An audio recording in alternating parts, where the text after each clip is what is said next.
تو حدیث آپ یہ کہتے ہیں کہ جو قول فعل تقریر حضور صلی اللہ علیہ وسلم کی طرف منسوب ہو اور وہ نسبت کبھی غلط ہوتی ہے کبھی صحیح ہوتی ہے، اسی حدیث کو کبھی آپ کہتے ہیں کہ یہ حدیث ضعیف ہے، یہ مردود ہے، یہ منقطع ہے، یہ معضل ہے، یہ موضوع ہے۔ اگر حدیث بھی حجت شرعیہ ہو تو اس کو مردود یا آپ موضوع نہیں کہہ سکتے۔ حجت شرعیہ تو حجت شرعیہ،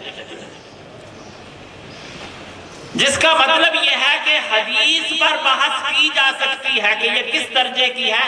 سنت پر بحث نہیں ہوتی کہ یہ کس درجے کی ہے۔ اب اس کا فرق آپ یوں دیکھیں کہ آپ کو بے شمار ایسی چیزیں ہیں جو کہ سنن ہیں، اگر آپ ان سنن کو احادیث میں تلاش کریں تو وہاں خبر واحد ہے۔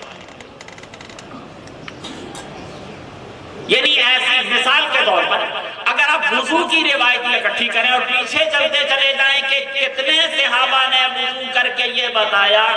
کہ یوں حضور صلی اللہ علیہ وسلم نے وضو کیا، تو میرا خیال ہے کہ آپ کو 3-4 صحابہ ملیں گے جنہوں نے وہ بتایا، اور زیادہ سے زیادہ آپ اس کو مشہور کہہ سکتے ہیں۔ لیکن کتنے صحابہ نے حضور صلی اللہ علیہ وسلم سے وضو کرنا سیکھا،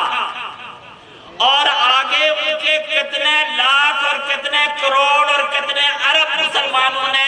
اس سلسلے سے حضور صلی اللہ علیہ وسلم سے وضو کرنا سیکھا، تو یہ اس سے بڑا تواتر اور کیا ہو سکتا ہے؟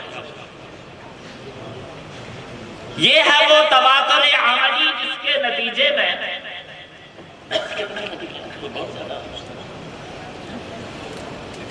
اچھا ٹھیک یہاں تو نہیں ہے نا، اچھا ٹھیک ان کو کہیں سو جائے۔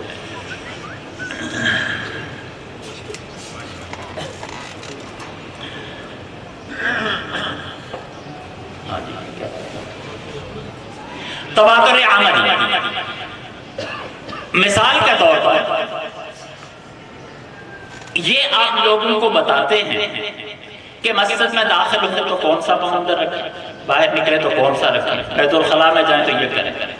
آپ کو صرف ایک حدیث ملے گی خبر واحد اس سلسلے میں، اور عملاً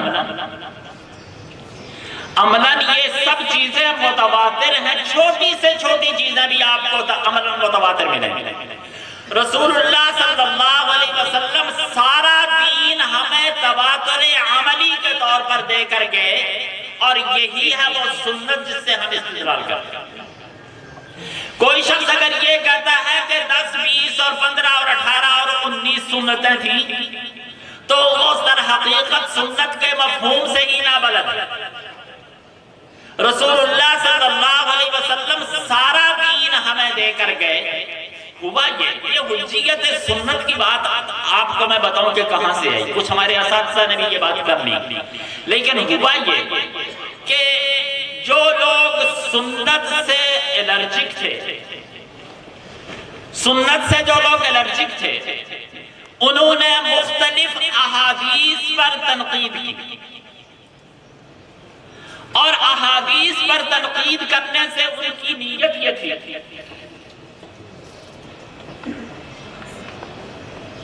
حضرت میں نے تو ابھی پیغام بھیجا تھا کہ وہاں سے کہیں کہ سوئے رہے ان کو جگہ نہیں۔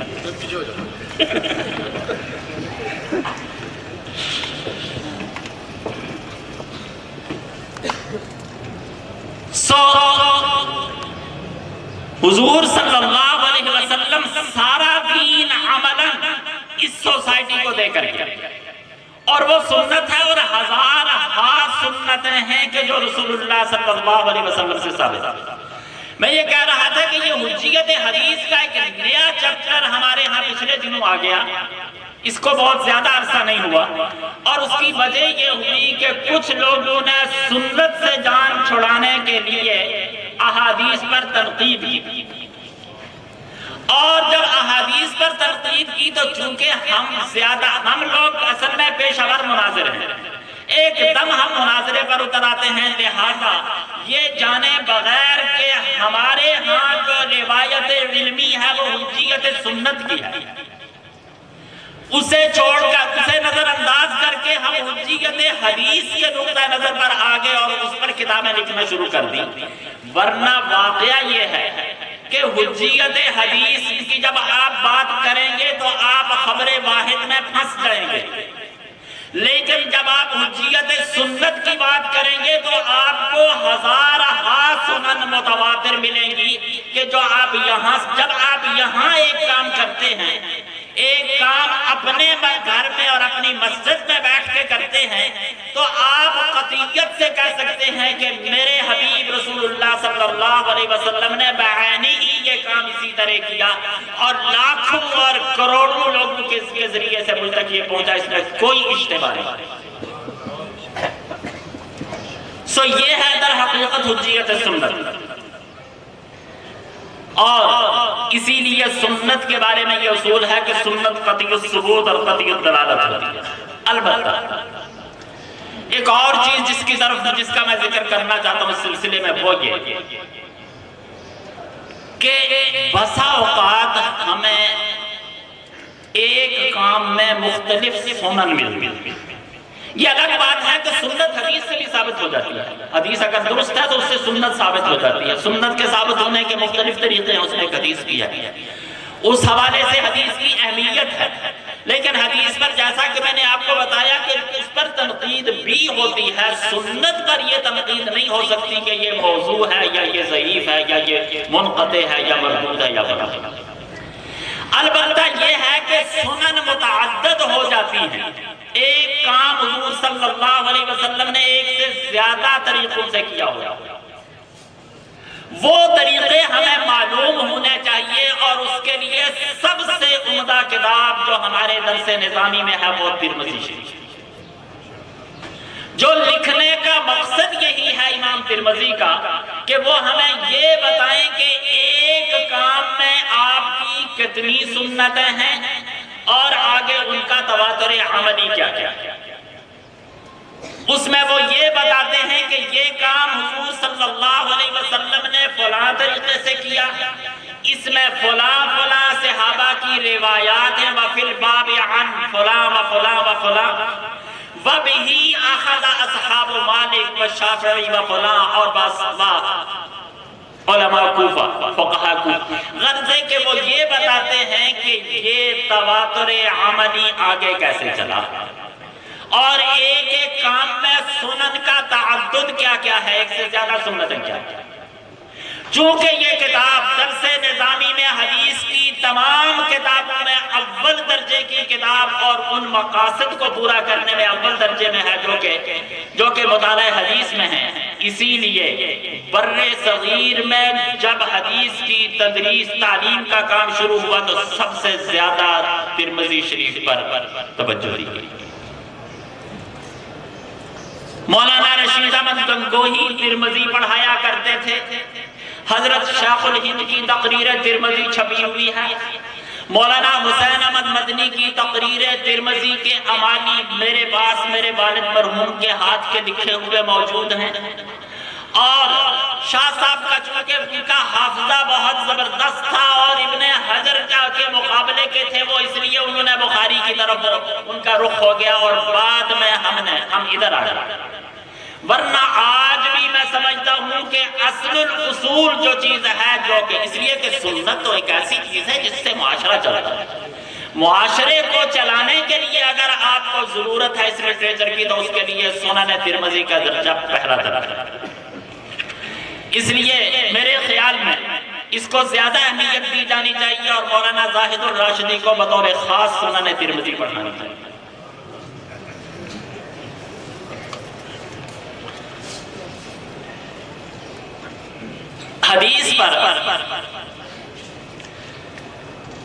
حدیث کے ثبوت پر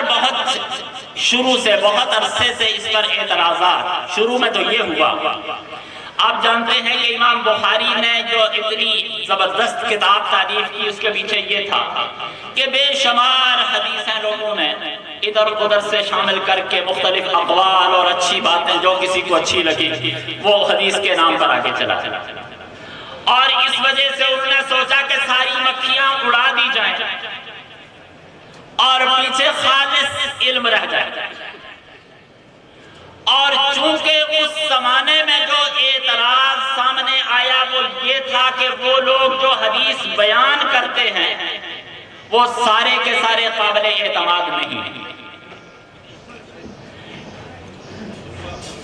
اس لیے مسلمانوں نے جو پہلی توجہ دی وہ جرح و تعدیل پر، اور جرح و تعدیل میں اتنا بڑا کام کیا گیا، اتنا بڑا کام کیا گیا کہ کہتے ہیں کہ 5 لاکھ روات کے حالات ہمارے پاس محفوظ ہیں کہ وہ کون تھے، کیا کچھ کرتے تھے، ان کے اساتذہ کون ہیں اور شاگرد کون ہیں۔ لیکن بات یہ ہے کہ ہر دور کے اپنے اعتراضات ہوتے ہیں، یہ اس دور کے اعتراضات۔ آج آپ جرح و تعدیل کا جتنا بھی مطالعہ کریں آپ اس میں کوئی اضافہ نہیں کر سکتے کہ جس کو انہوں نے کہہ دیا کہ ثقۃ ثبت عدل، اور یا یہ کہ وضاع کذاب فلاں فلاں، وہ اسی طرح لکھا ہوا ہے، اس کو آپ کچھ نہیں کر سکتے۔ اس میں ایک اور بات بھی عجیب ہے کہ گنتی کے لوگ ہیں جن کے بارے میں ایک ہی رائے ہوگی، ورنہ آراء کا تشدد و اختلاف اتنا زیادہ ہے کہ اسی جنگل میں آدمی کھو جاتا ہے اور کہیں راستہ نہیں ملتا۔ اور ہر دور کے اعتراضات چونکہ اپنے ہوتے ہیں اس لیے اعتراضات بدلتے رہتے۔ اس دور میں یہ اعتراض تھا، لہذا ایک آدمی کے بارے میں بتایا گیا کہ یہ کس درجے کا ہے، اور حافظ ابن صلاح اور یحییٰ ابن معین جیسے لوگ ایک زبردست سونٹا لے کر بڑے بڑے لوگوں کو انہوں نے ایک طرف کر دیا۔ اس کا یقیناً اس کی ضرورت تھی اور اس کا بہت بڑا فائدہ ہوتا، لیکن جب ہم آگے چلے تو وہ اعتراض نہیں رہا۔ اس کے بعد اعتراض یہ آ گیا کہ یہ کتاب امام بخاری تو 256 ہجری کے ہیں، پہلے 300 سال میں تو ہمیں کوئی لکھا ہوا مواد ہی نہیں، پہلے 300 سال میں تو کوئی لکھی ہوئی چیز ہی آپ کو نہیں ملتی، تو یہ تو بعد میں لوگوں نے بیٹھ کر، اگر اس پر آپ پڑھنا چاہیں دیکھنا چاہیں اپنے کچھ طلباء کو اس کے لیے بھی تیار کریں کہ جو بعد کے اعتراضات جو آج کے دور کے اعتراضات ہیں ان کا مطالعہ کرنے کی بھی ان میں صلاحیت پیدا ہو۔ اس پر بہت زبردست لکھا گیا اور سارا مغرب مستشرقین اس پر لگ گئے، اور بالخصوص اس میں گوڈزیر، شاخت اور اس طرح کی اور درجنوں لوگ ہیں جنہوں نے ایک حدیث کو ایک چیز کو جانچنے کی کوشش کی کہ یہ کہاں سے آئی اور کیسے چلی، اور یہ کس صوفی کا قول حدیث میں آ گیا، اور یہ کس فقیہ کی رائے حدیث میں آ گئی، اور یہ فلاں چیزیں اور فلاں چیزیں۔ لیکن کچھ لوگ ایسے پیدا ہوئے جنہوں نے اس اعتراض کو ڈیل کیا۔ ان میں ڈاکٹر محمد حبیب الرحمن اعظمی اور مصطفیٰ اعظمی، فواد سیزدین ترکی کے، اس طرح کے چند ایک بہت بڑے نام ہیں۔ انہوں نے یہ کیا کہ ہمارے دور میں جب کہ دنیا کھل گئی، دنیا کے مختلف پرانی لائبریریوں سے مخطوطے تلاش کیے، اور وہ مخطوطے جب تلاش کیے تو پتہ چلا کہ بے شمار ایسی کتابیں ملی